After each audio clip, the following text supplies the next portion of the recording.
Hi, this is Mike, and I just want to thank you for taking a few minutes to tune in. And I hope that this is an encouraging few minutes for you. The past week, we've had a lot of unrest.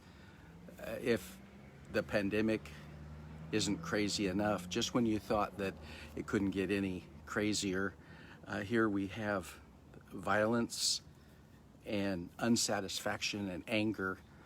We've had several evenings of looting and rioting, and I know that these are unsettled times for people. So Sunday, I shared a message with you from Matthew chapter 5, where Jesus is teaching, and in Matthew chapter 5, verse 3, he said, "Blessed are the poor in spirit, for theirs is the kingdom of heaven." And as I was thinking about that passage, that one little tiny passage, blessed are the poor in spirit, for theirs is the kingdom of heaven. It just got me thinking, and I just want to share a couple of thoughts with you here, and I hope that your day is encouraged. Because see, if we absorb and continue to just take in the negative, if we take in all the evil of this world, it's going to be very difficult to live in the world but not of the world. And Jesus' teachings were very contradictory to the teachings of the world.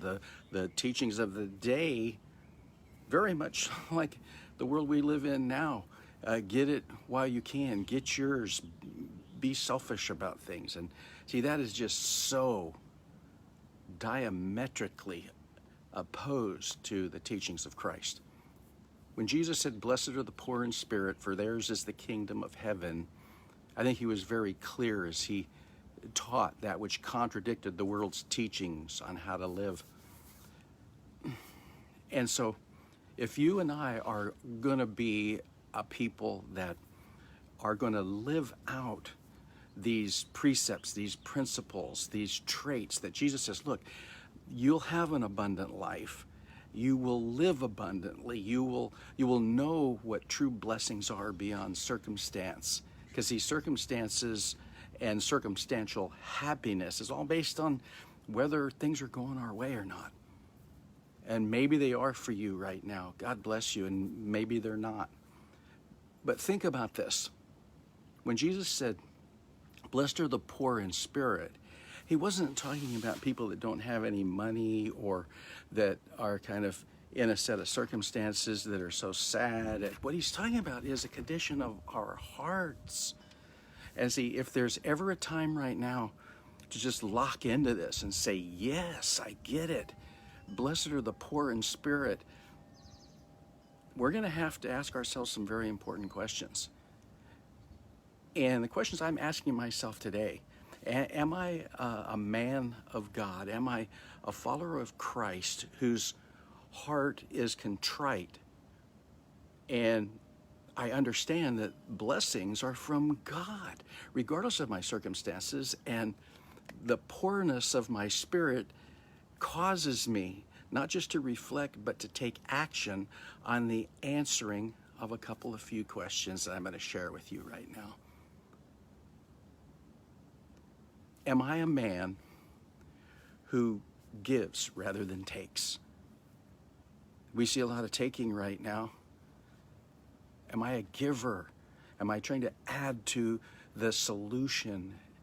See, this is my little way of trying to add value to your life and to the world in which we live in. Another question is, am I one who helps when others hurt? We live in a hurting world, and yet Christ calls us to be helpers, to be lights in this darkened world. And I guess most importantly, am I a person who loves in a world of hate? See, the kingdom, Jesus said, is that which belongs to his children. Blessed are the poor in spirit, for theirs is the kingdom of heaven. So you can say that the kingdom of heaven is here now, and it is here to come, because we are to be a foretaste of heaven in this lost and dying world. Which leads me to another set of questions. Do I live my life as a living testimony to God? Do I live my life in such a way where God gets the glory? Or am I building my own little kingdom? Am I being selfish? Well, that really takes away from being one who gives when others are taking, doesn't it? It really diminishes the opportunity to be a helper when others are hurting. And it certainly almost obliterates the love when others hate. And I ask the question, am I a person whose life reflects a foretaste of heaven? Does my life influence others as a foretaste of heaven? And lastly, do I live in faith or in fear? It's a healthy fear of the Lord that enables me to just seek and act wisely. I'm blessed by God's wisdom.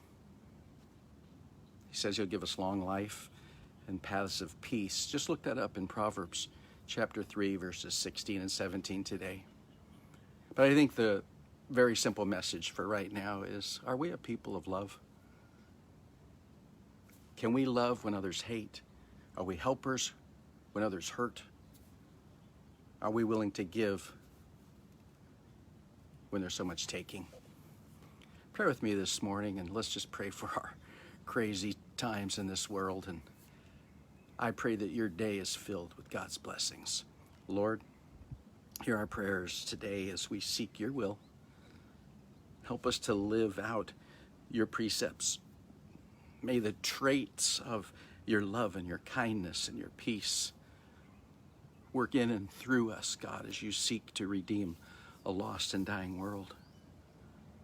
I want to pray for my brothers and sisters who are seeking diligently ways in which we can find solutions of reconciliation in times where there's so much polarization and the world's at odds. Lord, come and lead us to your place of wisdom, that we might walk through this life with a greater understanding of what it truly means to be in the world, but not of it. I hope your day is blessed. May the love of God and the hope of Jesus Christ and the power and the joy and the love of the Holy Spirit be ours now and forevermore. Have a great day.